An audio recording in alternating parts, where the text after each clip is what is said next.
आज का टॉपिक है एक विमी गति, द्विविमी गति और त्रिविमी गति। तो सबसे पहले हम देखेंगे कि एक विमी गति क्या होती है। तो जब कोई वस्तु किसी सरल रेखा में गति करती है तो इसकी गति को हम लोग एक विमी गति कहते हैं। इस गति में वस्तु की चौड़ाई और पार्श्व गति की उपेक्षा की जा सकती है, जैसे रेलवे ट्रैक पर दौड़ती हुई रेलगाड़ी की गति, सीधी सड़क पर चलती हुई कार की गति। ये सब क्या है, एक विमी गति में वस्तु सरल रेखा में गति करती है। तो इस प्रकार की गति को हम लोग क्या कहते हैं, एक विमी गति। दूसरा है द्विविमी गति। तो जब कोई वस्तु किसी समतल पर गति करती है, अब समतल कैसे बनता है, तो ये हमारा एक्स अक्ष और वाई अक्ष। तो ये क्या है, समतल। तो जब कोई वस्तु किसी समतल पर गति करती है तो उसकी पार्श्व गति की उपेक्षा नहीं करते, तो इस गति को द्विविमी गति कहते हैं। इसका एग्जाम्पल है जमीन पर रेंगते हुए कीड़े की गति, बिलियर्ड गेंद की गति, नदी पर नाव की गति, वृत्तीय गति। ये सब द्विविमी गति का उदाहरण है। तीसरा होता है त्रिविमी गति। त्रिविमी हम लोग किसको कहते हैं, आकाश को, जिसमें क्या होता है, तीनों अक्ष रहता है, एक्स, वाई और जेड। तो जब कोई वस्तु आकाश में गति करती है तो उसकी इस गति को हम लोग त्रिविमी गति कहते हैं। जैसे इसका एग्जाम्पल है वायुयान, उड़ती हुई पतंग या चिड़िया की गति, गैस के अणुओं की गति। ये सब किसका एग्जाम्पल है, त्रिविमी गति का। तो एग्जाम में पूछा जाता है एक विमी, द्विविमी, त्रिविमी गति किसे कहते हैं। तो इसके उदाहरण के साथ आप लोग इसको अच्छे से नोट्स बना के लिखिएगा। अगला है ऋजु रेखी गति। तो एक विमी गति में वस्तु सरल रेखा में गति करती है, इसे ही हम क्या कहते हैं, ऋजु रेखी गति कहते हैं। अगला टॉपिक है स्थिति समय ग्राफ। तो यदि हम लोग क्या करते हैं, समय को एक्स अक्ष में, ये हमारा एक्स अक्ष है, समय को टी से प्रदर्शित करते हैं और इसका मान सेकंड में लेते हैं। यदि हम लोग समय को एक्स अक्ष में और स्थिति को हम लोग एक्स से प्रदर्शित करते हैं, एक्स को वाई अक्ष में लेकर ग्राफ खींचे तो इस ग्राफ को हम लोग स्थिति समय ग्राफ कहते हैं। मान लेते हैं कि t बराबर 0 पर, जैसे इसको मान लेते हैं इधर 0, 1, 2, 3, इधर 1, 2, 3 और इधर कौन सी राशि रहती है, माइनस, -1, -2।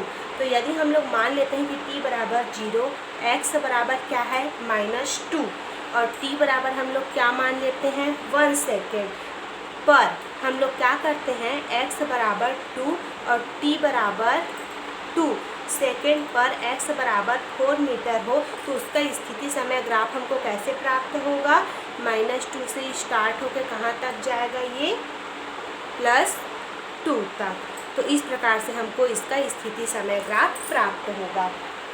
ठीक, क्या है इसका स्थिति समय को एक्स अक्ष में और स्थिति को वाई अक्ष में लेकर अगर हम लोग ग्राफ खींचे तो ऐसे ग्राफ को क्या कहा जाता है, स्थिति समय ग्राफ कहा जाता है। अगला टॉपिक है दूरी और विस्थापन।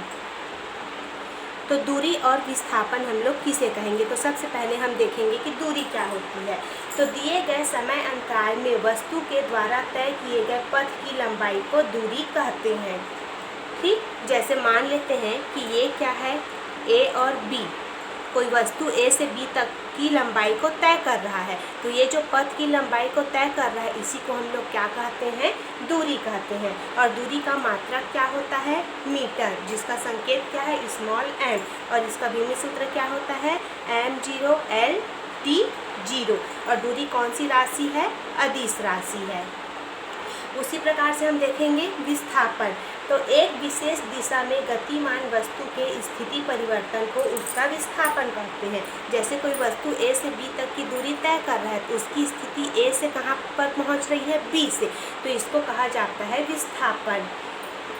और विस्थापन क्या है, एक सदिश राशि है और इसका भी मात्रक क्या होता है, मीटर होता है और इसका भी विमी सूत्र m0 l t0 होता है। तो इस प्रकार से आप लोग को दूरी और विस्थापन में कम से कम 5 अंतर याद होनी चाहिए। अगला टॉपिक है चाल। तो चाल क्या होती है, किसी वस्तु द्वारा एकांक समय में चली गई दूरी को उसका चाल कहते हैं। मतलब चाल बराबर हम लोग फार्मूला क्या रखते हैं, चली गई दूरी बटे समय।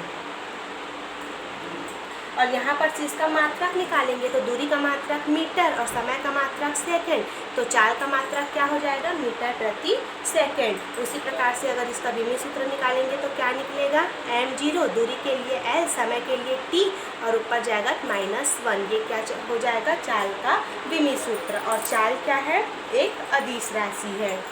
अगला टॉपिक पढ़ेंगे हम वेग। तो वेग क्या होती है, किसी निश्चित दिशा में गतिमान वस्तु द्वारा एकांक समय में चली गई दूरी को उसका वेग कहते हैं। और वेग बराबर हमारा फॉर्मूला क्या होता है, विस्थापन बटे समय। तो विस्थापन बटे समय, अब इसका मात्रक निकालेंगे तो विस्थापन का मात्रक भी मीटर और समय का मात्रक भी सेकंड, तो वेग का मात्रक भी मीटर प्रति सेकंड ही होगा। और इसका भी विमीय सूत्र m0 l t-1 होगा। और वेग कौन सी राशि है, एक सदिश राशि है। तो इस प्रकार से आप लोग को चाल और वेग में भी कम से कम 5 अंतर याद होनी चाहिए।